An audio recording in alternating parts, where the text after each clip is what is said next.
The career advancement question of the day came in, and they were asking about law firms, but I'm going to make it a little bit broader as these pros and cons are going to apply to just about any company out there. But the question that was submitted asked, am I better off working for a small law firm or a large law firm, and what are the pros and cons?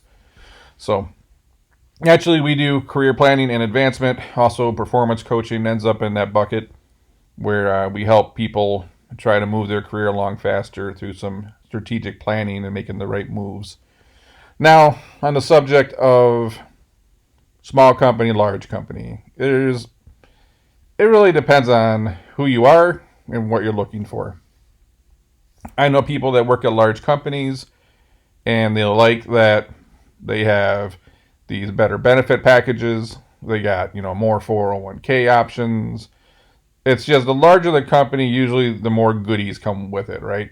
Your Starbucks, for example, even at a barista level, Starbucks is probably going to pay a little higher wage and offer more benefits than your local coffee shop. That's not a guarantee.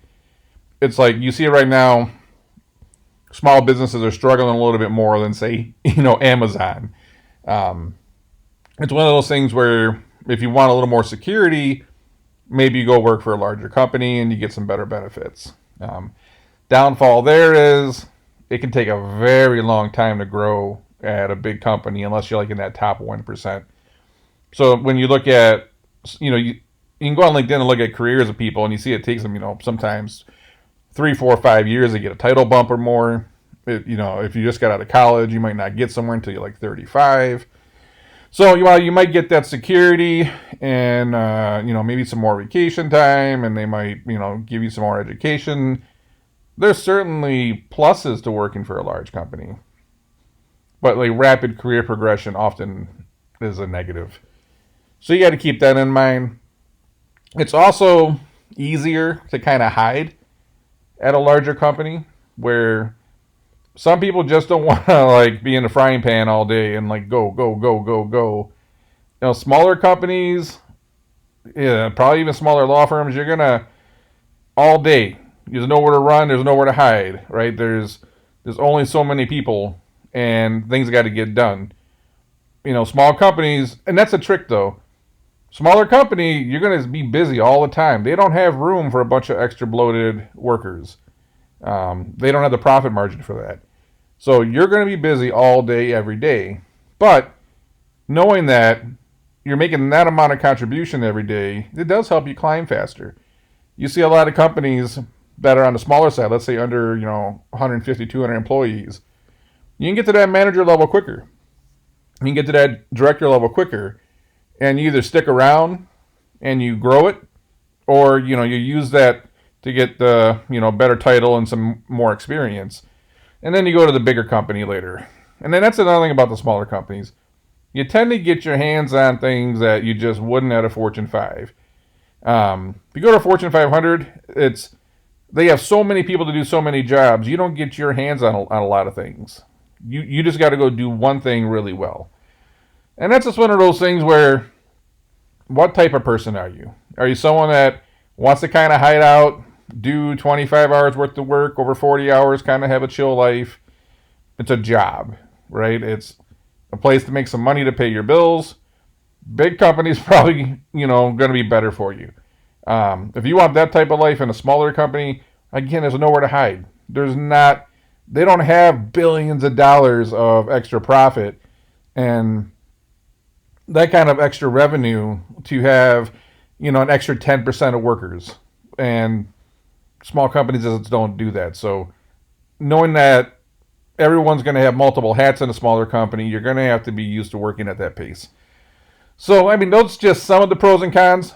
You need to look at who you are as a person, and you might want to have big plans to go somewhere, but if you have that personality where you just don't want to be in the fryer all day, 40 hours is go, go, go, go, go, then what you want is it kind of conflicts with what you want to achieve. So some people really thrive in small companies. Also, a lot of people like the smaller companies because they're not so political.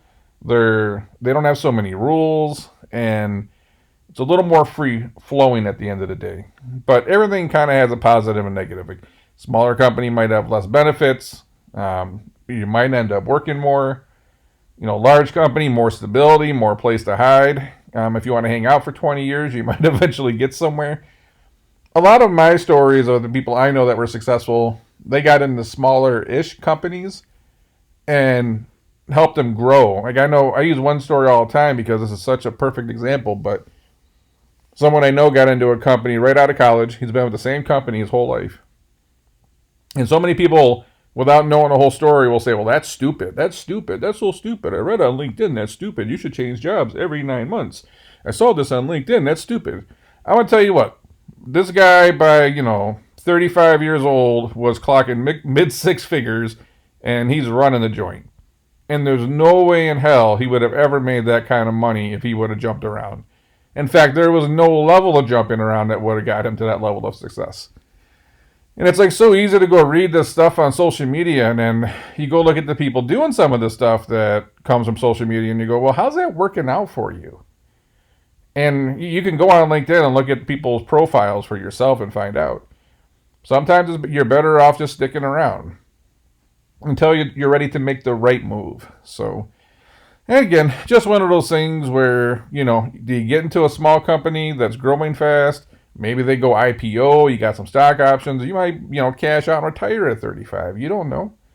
Or do you get into the big company, try to get them to pay for your grad degree? I mean, that's another good bonus to go into the big companies. A lot of times you can get them to pay for that MBA. Who wants to pay $100,000 out of pocket for an MBA right now, or $200,000? If you can get into a Fortune 5 or a Fortune 1000 and get them to, pay for grad school, not a bad deal.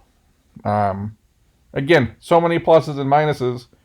It's not one or the other is better or worse. It's just how does it fit you, your personality, and what you're trying to achieve. So, hope that answers your question. If not, if you look in our description here, there should be a link, or we'll get a link up where you can submit your own question, and we'll try to get you featured on the show. Naturally, we do resume writing, career coaching, interview coaching, and career planning and advancement. If you don't know what you want to do for a career, if you're trying to move your career along faster, if you're returning to the workforce, if you're trying to just figure out what's next, schedule a 10-minute consultation with us. It's free. Find out what we have to offer, and maybe we can help. But until then, I'm going to catch you on the next one.